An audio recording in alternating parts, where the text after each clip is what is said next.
Hello, welcome to Storyvine. My name is Viviette White, and I am one of the librarians at the Allegra Westbrooks Regional Library at Betty's Ford Road. Storyvine is a special day full of traditional storytelling, which is telling stories using your face, your voice, and your body. The story I get to share with you today is Cendrillon, a Caribbean Cinderella, and it's from the island of Martinique. And if you're not familiar with the Caribbean, Martinique is close to Haiti, the Dominican Republic, Puerto Rico, and Jamaica.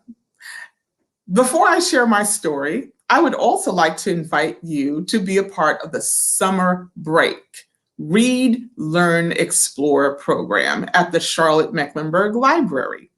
All you have to do is log on to our website, www.cmlibrary.org or summerbreak.cmlibrary.org, and keep track of your learning activities between June 7th and August 14th. And just for signing up, you'll get a free Wendy's Frosty. Oh, love them. When you complete the program, you'll win a book. That's superb.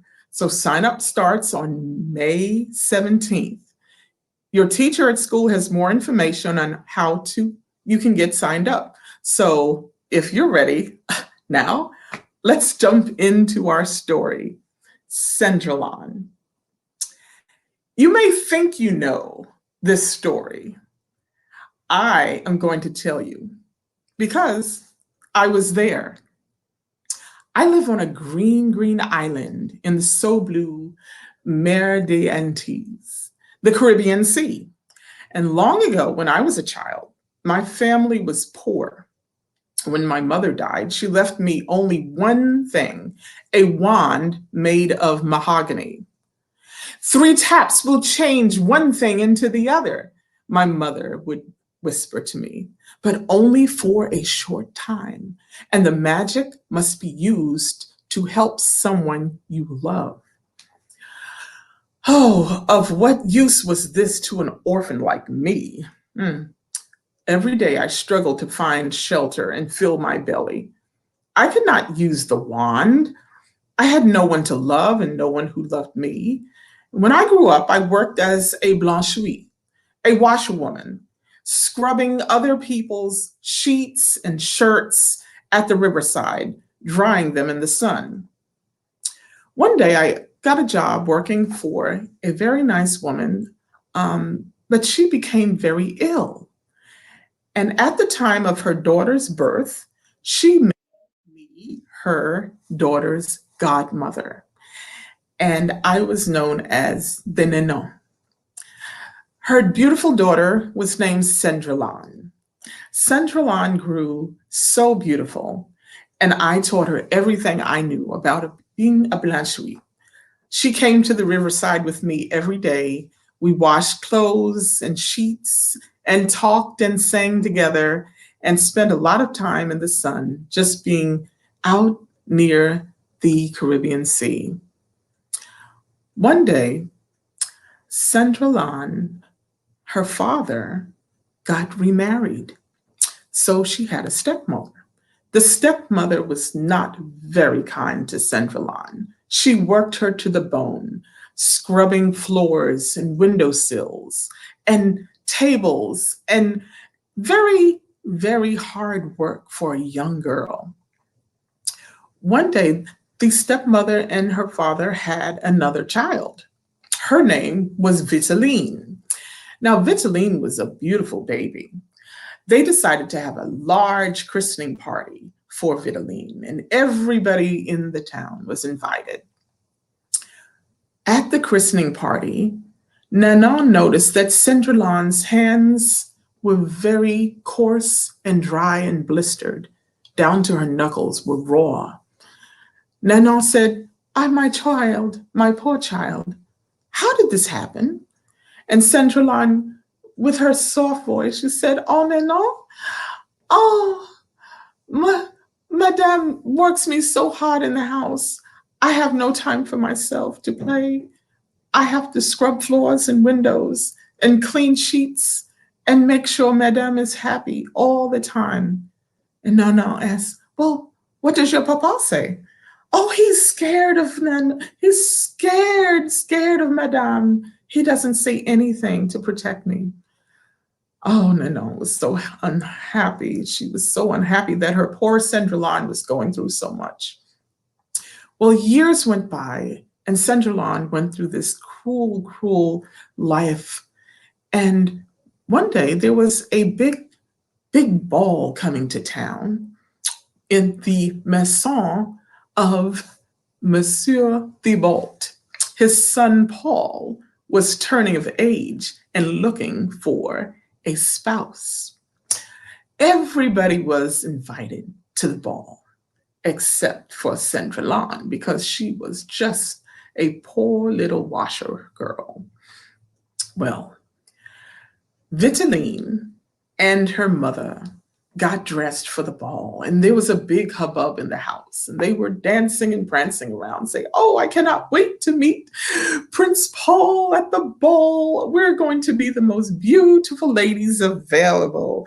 And Vitaline was just brimming with beauty in her gorgeous velvet gown. And they kept asking Cendrillon, fix this, fix my hair, make sure my earrings are perfect and my scarf is worn correctly and my pin is placed properly on my dress. Cendrillon was running around the house making sure that Vitaline and Mama was looking perfect for the ball. Well, it was time to go to the ball. And Cendrillon was at her last breath, exhausted from preparing them. Once they left the house, Cendrillon paced around. Nana came in and asked, oh, Cendrillon, why are you not going to the ball? Cendrillon said, I have no dress to wear. I have no shoes to put upon my feet. I have no beautiful scarf to wear around my neck and no beautiful golden pin to wear. Nana said, my dear, let me give you this. So she rushed to the cupboard and reached for her mahogany wand. And she thought about what her mother told her. Give this to someone that you love. So with 3 steps, everything will change into another. So with that in her mind, Nana asked Cendrillon, please go out to the garden and get a breadfruit. And the breadfruit is a very large fruit in the Caribbean. And Cendrillon ran out to the garden, grabbed the breadfruit out of the tree, and said, what are we going to do with this?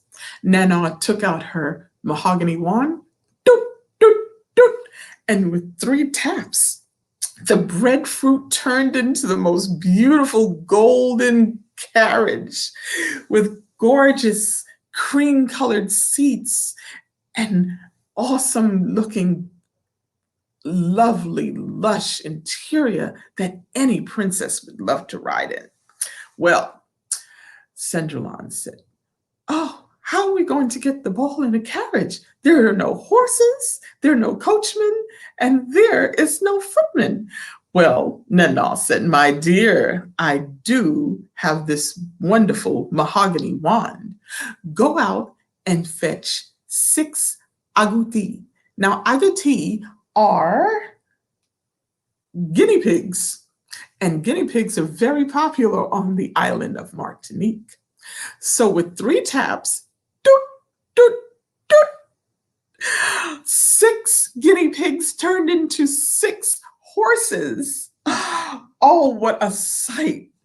Cendrillon said, oh my, this is so amazing. We are going to make this happen. And Nana said, yes, we are. She said, guess what?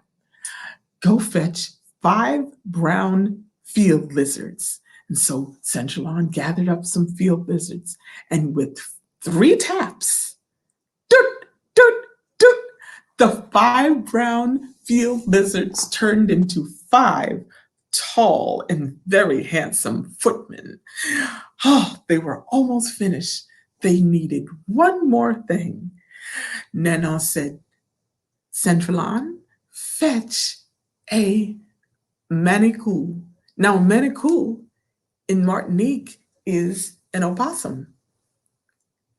So, with 3 taps, doot, doot, doot, the opossum turned into one handsome coachman, and they were all set, except Cendrillon did not have her outfit. Well, any princess needs a gown, and a gorgeous gown at that. So, with her Blanchie washerwoman dress, Nana placed the wand gently on Centralon's shoulder 3 times. Doot, doot, doot. And that washerwoman dress gradually turned into the most beautiful sky blue velvet trailing gown with gorgeous embroidered petals all the way down to her feet. And at her feet, Nana took the mahogany wand and tapped doot, doot, doot 3 times, and there, behold, were these beautiful pink embroidered slippers with delicate roses. Oh, Cendrillon was a vision of beauty. Well, with all that done, Cendrillon stepped into her coach, led by the most handsome footmen and coachmen, and drove off to the ball, to the maison of Thibault.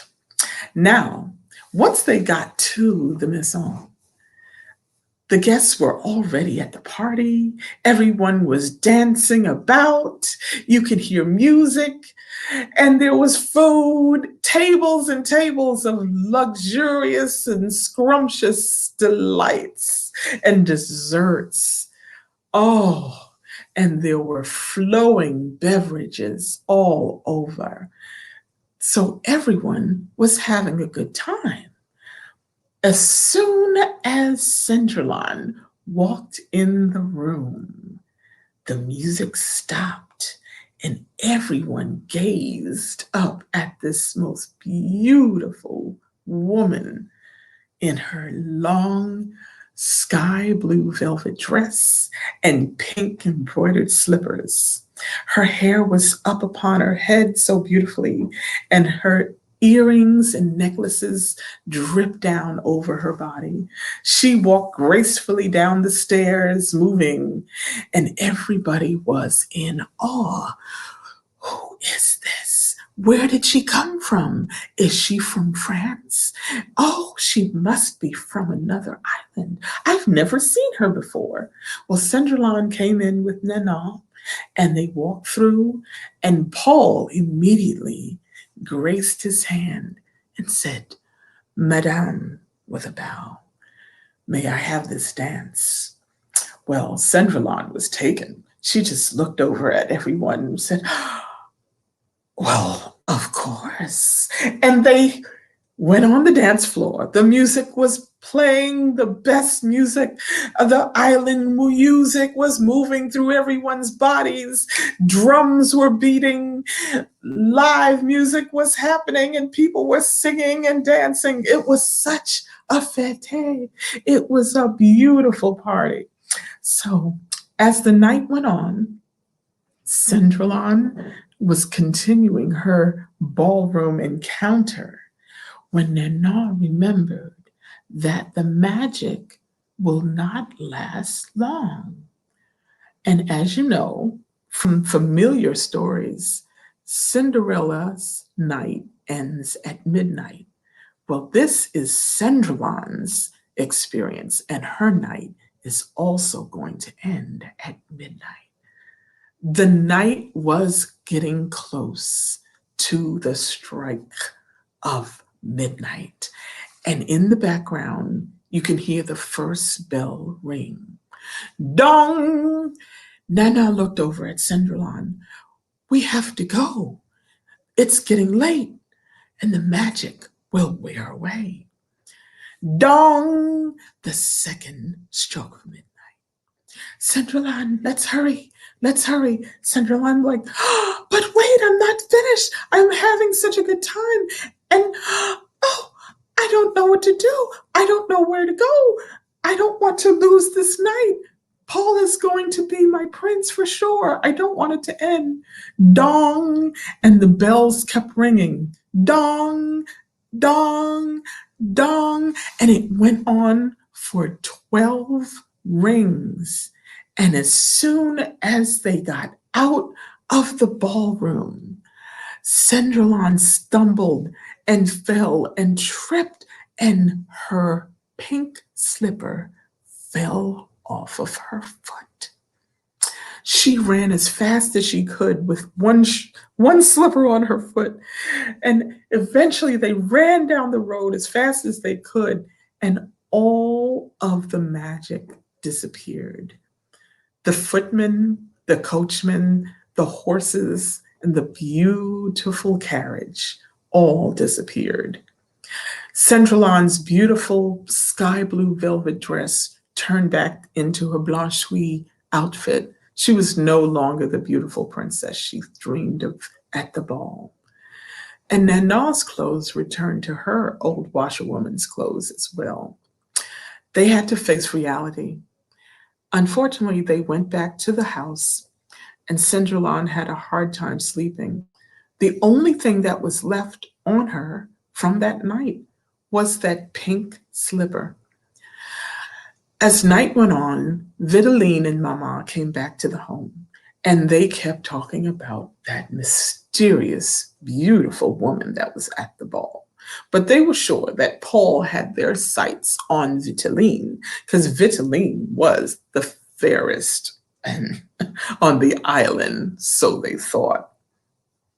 Well, the next day, Paul came around in his coach looking for the woman who had the pink slipper embroidered with those roses.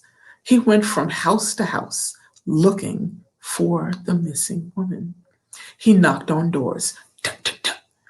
Hello, this is Paul. I was at the ball and I was wondering if there was a woman here who had this slipper. Is the owner of the pink slipper here? He went from house to house on the island Martinique looking for the missing woman with the slipper. Well, eventually he came to Vitaline in Maman's house. Hi, how are you all tonight? This is Paul. I've been traveling all day looking for the owner of this beautiful pink slipper. Well, Vitaline, with her precocious self, oh, please do come in. I must be the owner of the slipper. I remember last night I left it at the ball. Well, Mama and Vitaline sat down and they grabbed the slipper out of Paul's hand and they pushed the slipper on Vitaline's foot as hard as they could. They tried to put Vitaline's big foot in that slipper and it just didn't work. Oh, my foot, it hurts so much. Oh. She tried to put it in, but it did not happen. Paul realized that this was not the owner of the pink slipper. Well, Nana in the background heard all of the commotion, and she went and got Cendrillon from the back room.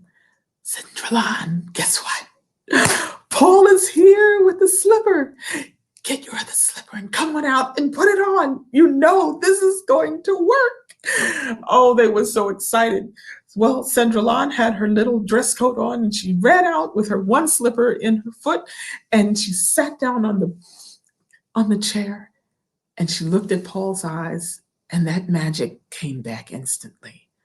Paul placed the slipper on Cendrillon's foot and it fit perfectly. Cendrillon stood up and like magic, all of the beautiful clothing, the sky blue velvet dress and the scarf and the gold pin and the beautiful earrings and necklace. Oh, they all reappeared like magic. Her hair was immaculate. Centraline was so happy, and so was Paul. And with the surprise of Mama and Vitaline, they were like, oh, this cannot be. Our Centraline? Our baby? Well, our baby is our young lady, and she became our first lady on the island of Martinique. Because as this beautiful story ends, Paul and Centraline were married, and they lived happily ever after. Oh, what a beautiful story. Thank you so much for enjoying that story with me. And join us again at 10:30 for more traditional storytelling as part of our Storyvine experience. Until next time, I'm Viviette White, and have a great day.